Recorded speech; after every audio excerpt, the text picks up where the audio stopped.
Yesu ashimwe cyane turabaramukije nitwa Nathalie Nyamoya nk'abandi kumwe na Olivier Hakizimana tumaze iminsi ko turaganira ku vyerekeye ingo ndabashimiye cyane gose na Olivier arabashimiye ku vyerekeye ama message d'encouragement maze iminsi muduhereza n'ukuri biradukora ko hari abantu benshi bamaze iminsi badusaba ngo tubongereze no mu magroupe ntimugire n'ubwoba n'ukuri mutwandikire tubashire mu magroupe twongere twumve n'intahe zanyu rero ubeheruka twaravuze twereko turavuga ku vyerekeye ama tempérament y'abantu twaravuze yuko hari ubwoko bune muri rusangi abo bita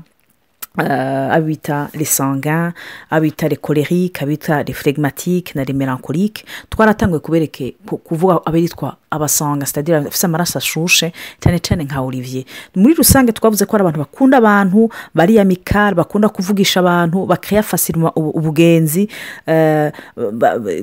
biyangaje facilement mu entreprise ibintu bishasha ntibibatera ubwo ahubwo baravyitupamo vraiment facilement twaravuze ko par contre aussi yuko bafise intege nke yo gukunda no gushaka gukunda abantu kwereka guhimbara abantu bose voilà plaire à tout le monde hama turavuga ko ico kintu nyene ni kibazo iyo ufise nk'umuntu wobana gutyo utarisanga ni kibazo kigoye cyo kujira kuko umenga yamaja hanze umenga ari ancre yo kwa muri korasohoka umenga mayiruka kandi uru n'umugore ufise nk'umugabo nk'uyu amuvuga ati none wewe urugo rwa nturukundo ko ndatse ko kenshi byaranishika nkamubwira ivyo bintu ati wewe umenga ufise umutwaro w'abandi ariko umutwaro w'ungana nta ufise ukumva nawe arabaye blessé kuko avuga ati n'umukozi w'Imana bari no maze gutahura ko ariko ari bituma nawe uruhuka uvuga ati si umuhungisha kuko urashobora kugwa mu vyimviro bibi nko jewe ndivise indi tempérament nama ndiko ndiyumvira cyangwa nti donc rero ndabiharuye kuko jewe iyo nama nuko ndiko ndahunga inzu bisigura ko hari mwingorane donc abari karanyanka utangura kwiyumvira ko uko kundi kubi ni kwari ni kwa meze rero sinzi ico ivyo kongereza ko par rapport iyo tempérament basanga ni ibintu novuga shabukira bugaca kuko niko nteye nk'uko yabivuze mfise n'abagenzi banyegereye ndababonamwo ivyo nibonamwo ariko ikintu nshimira Imana burya urugo ruratuma abantu bahana ibintu burya tempérament urayigira mugabe kiri important ni caractère yawe urayiforja à travers ijambo ry'Imana à travers ama circonstances umuntu agenda acamwo agenda aragutaya agenda araguhingura rero ico kintu ndagishimiramwo Imana cane abantu banzi uyu munsi cyane muri iyi myaka ubu barazi yuko Olivier aho yashize naho biragoye kuhakura urumva barazi yuko Olivier atihuta gufata ba decision na cyane mu bintu vy'Imana urumva kuvyerekeranye no guhimbara abantu hari ama proposition babwira naronse nk'umukozi w'Imana abantu bagomvye ibintu by'ibikorwa bitandukanye niyangajamwo niki kubera ivyo naciyemwa caractère yanje yagira hingurwa yaba narimeze nk'uko narimeze kera ibara rabaryaraguye rero hari abantu reka ndabicishemwo sindiko objectif si ukwivuga gusa ariko ndiko ndavuga tuvuga n'ama experience yacu ariko tukavuga aussi de manière générale kugira n'abandi biyumvemo hari abantu mu bikorwa vy'Imana canke mu ma association canke mu biki bari muri vyose nagomba kubabwira uri omnipresent n'umwe n'Imana ntushobora kuba ahantu hose umwanya wose kandi wifuza guhimbara bose burya asanga atanu umwe yahimbaye arafa urumva Paulo hari ijambo avuga umenga ni mu Bigalatiya aravuga ati si je cherchais à plaire les gens je ne serais pas serviteur de Christ iyo abana ari nifuje guhimbara abantu sinobaye umukozi wa Kristo nico gituma nagomba kubwira abantu bariko baranyumviriza bafise babasange banga kubabaza abantu nagomba kubabwira muri uyu mwanya nduri kurababaza ariko ejo canke hirya yejo uzosanga waba babaje kurusha kuko hari ama promesse usanga wabahaye reka ndabaye nk'akarorero mu mashengero hari ibintu bikunda kuba ugasanga barasaba yuko hari abantu bofasha kumbure mwene data inzu yaramuguye ko inzu yarahiye cyangwa mwene data agomba kwimuka cyangwa mwene data arafise ikibazo cyangwa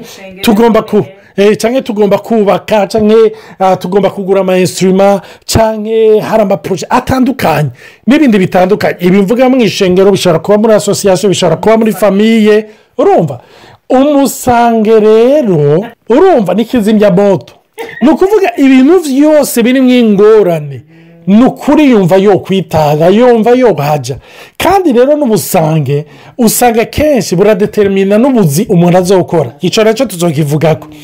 hariyo ubuzi hari amakariyeri abantu basuiva bakibaza bati kubera iki ajya muri izi kariyeri uzosanga n'abasange en general barafise n'ubwoko bw'ubuzi bajyamo ibintu bibatira usanga ari bimwe kuko ni ibintu bituma bahura n'abantu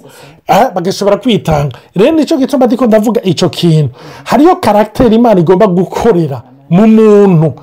uwo muntu usanga w'umusange iyo turi ko turavuga baravuga kimwe muri karagiteri muri force yiwe ishobora kuba feburese ni uko ari genereux ni ukuri natararabizi kandi imana ihabwa icubahiro yampaye umugore n'ukuri afasha akunda abandi yiyumvira abandi ariko jewe iyo hageze gufasha bene data ni ukuri ndiyibagira franchement si ibintu byo kwitera amashugwe ariko icyo kintu ni ukuri imana yarakimpaye ntezo kugarura kugira ntuhereyo ni ukuri natararamfasha ati mwene data garukasha urafise uruvyaro urafise abavyeyi urafise inshuti urafise izindi engagement izindi obligation donc nurabe rero kubera ivyo bishobisho kubera ukumeze kubera gukunda guhimbara burya iyo aba bishoboka abasange nibo bozanye iparadizo ku isi bumva yuko nukuri ibintu vyose vyokunda inyishu zoboneka nuko baba bameze n'abantu baba idealiste niyo muri ko murayaga ni babandi uvuga uti uyu ni karosi kabisa umenga ntafise ibirenge ngaha ku isi ibyo urivuze n'ibyo ni ukuri n'abantu baja imbere bakunda abandi bitangira abandi ariko le piège hari yose ni uko mu kwitangira abandi bibagira yuko hariho ikiguzi kimwe cyatanzwe gikwiye n'icya Yesu Kristo kenshi uca usanga muri urwo rukundo babishyiramo ibishobisho jomedikise aho ijambo ry'imana rikenewe cyane ridufasha ritwoze ibyiyumviro ridutaransifoma muri karagiteri byongeye n'ingorane ziza kurimita redega kuko jomedi yuko n'umuku guhinduka Olivier non seulement turabana peut-être aussi nkagufasha mais aussi il y a des mauvaises circonstances zo hanze ziza zikakurimita twaka tukazibona nk'ingorane urabona mana ahubwo zije kuguforja ahubwo zivuga ati écoutez Olivier le côté entrepreneur ni nziza gukunda abantu ni byiza ntimugabo ubu ntuzosubire kuba naïf kuko iyo kote yasanga tu deviens naïf ubu kijuwe c'abandi bose rero ugasanga izo ngorane ziraje kugira zikubloke kenshi rero tukazanka aho ugasanga zize kutwigisha uvuze cyane cyane kuri ibyo bintu urungarura ndazi uku guhimbara si abantu bo hanze gusa si madamu gusa umve ni umuntu wese yita umuntu ni ukuri ifite ikintu cyo guhimbara nk'uko twigeze kubivuga la fois passée ku byerekeranye donc urumva n'abantu bose hama rero ndazi nk'iyo turi ko turajya ahantu gusuma cyane cyane iyo turi ko turagenda natari akunda kungarura kuko no mu gusuma umenya usuma sange donc usuma paraporo y'amayemosiyo aka kantu ndakagurire Clara aka kantu ndakagurire Maya Olivier arafise nk'uto dutanu urumva numva no mugirira hewe numva no kuri ikintu kimuryohera urumva ni nk'iyo muye n'umuntu numva no mugira ijambo rimunezereza nicyo gituma nk'abasange amba parole valorisante arihuta ariko nabo ko bari mu bishobisho nabo hari amajambo bavuga usanga barugreta kubera iki usanga yashushe kenshi nk'iyo bariko baravuga hari igihe bavuga rimwe na rimwe ubwoko bw'abantu cyangwa abantu baba ahantu kanaka nk'iyo bariko baravuga abantu baba mediterraneya abatariyana baki baravuga yuko de façon générale ari abantu babasanga donc n'ishavu ry'umusange rero usanga yavuze donc ugasanga aravuze ibintu azorogreta mu nyuma akavuga ati ibi bintu ni gute hama rero ikindi ni ukongera ko twavuze yuko abasanga ni abantu b'abavanturiye akunda les emotions fortes ikintu cyose kimuprokira emotion kumva yuko danje ntayitinya yumva yo kwiyavantura yumva yo gerageza yumva yo bijamo nicyo gituma no kwa entrepreneur kumbure biramworohera ariko ni umuntu wa mbere atakaza amahera menshi cyane kuko urumva si umuntu yicara iyo ataronse umugore nk'uku cyangwa umugabo atarisange nawe abasange babiri bahuye ndakurahiye n'urugo bakugara umuryango cyangwa umuriro wo kwaka kubera urumva baba bashushe iki twagiye tugerageze tubijyemo iyo wumvise nk'umusange mama twigeze kuvugana kare harambwira ngo icyo kintu umaze kukimbwira haraheze nk'umwaka kandi uko ukimbwiye umenga muri iyi someni uragikora cyangwa muri uku kwezi uragikora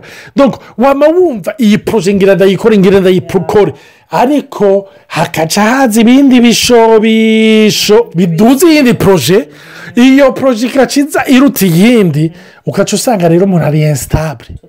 abantu bakavuga bati umenga hariyo sitabiriti ubuze nani sinzi icyo natariyo kivuga ko nibyo yuko afite ngaho uri kurivuga cyane ariko uri kuradefinisa aussi rusanga ingena ameze kuko muri icyo gihe nk'utari umusanga jevuroma je suis l'opposé y'umusanga du tout urashobora kugira ingorane uvuga ati n'uyu muntu ntari sitabile ça t'énerve je ça peut mériter exemple isanzwe tuba tujya gusoma cyangwa gukomanda pizza cyangwa tukajya peut-être kuri McDo hajya imiduga irengana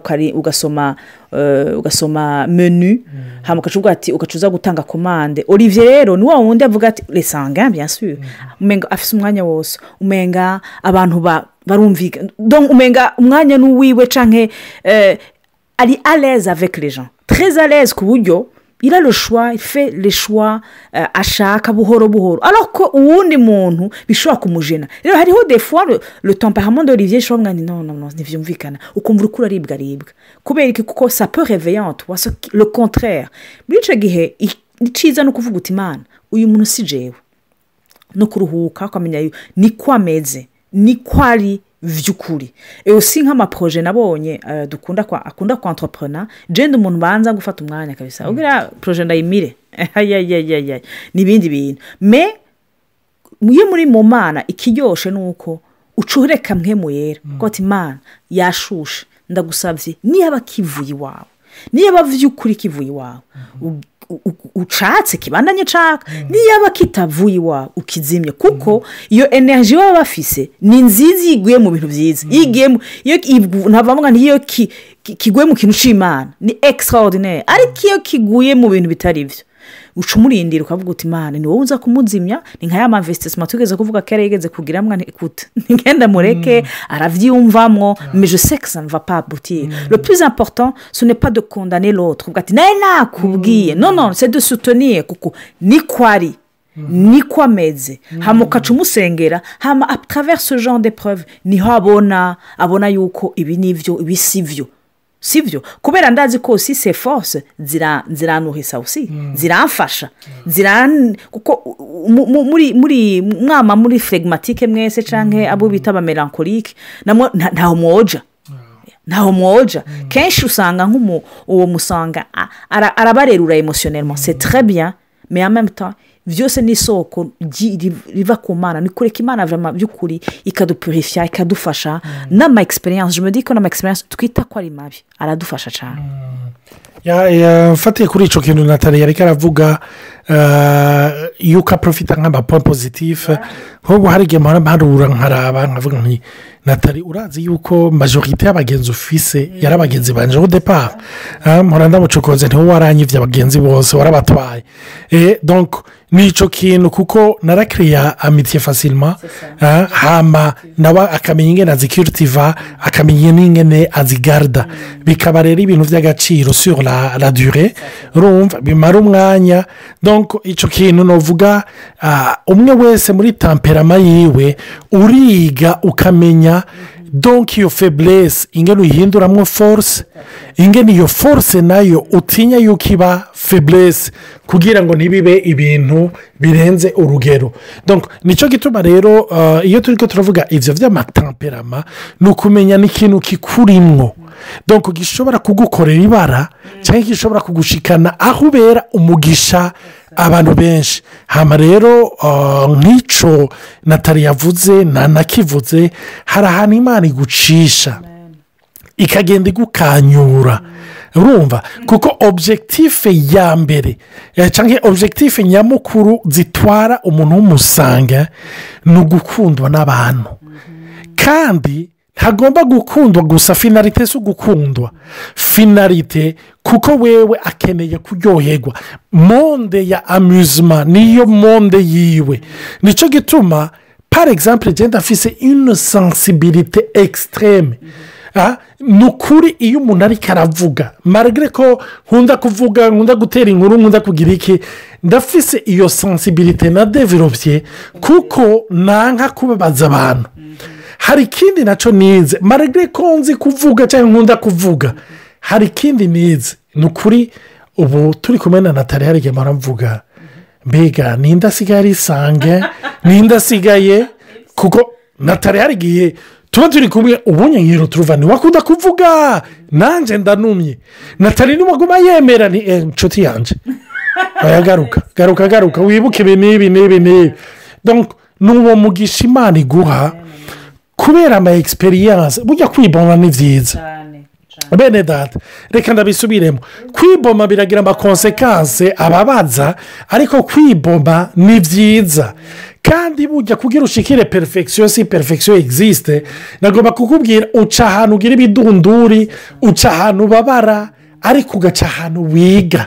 aho ugaca ahantu uvuga uti ni ukuri nabyumvise nabitahuye rero tugerageje kurezuma mu buryo bwihuta kuko iyi tamperama ndibaza dusa n'abayivuze keretse nimwagira ibibazo muzoyitubaza ko tuzoyidevelopa kurusha ariko umusange ni umuntu qui est porté vers les personnes donc yumva ari umuntu wo guhimbara abantu urumva ni umuntu aryoherwa akunda gutera inkuru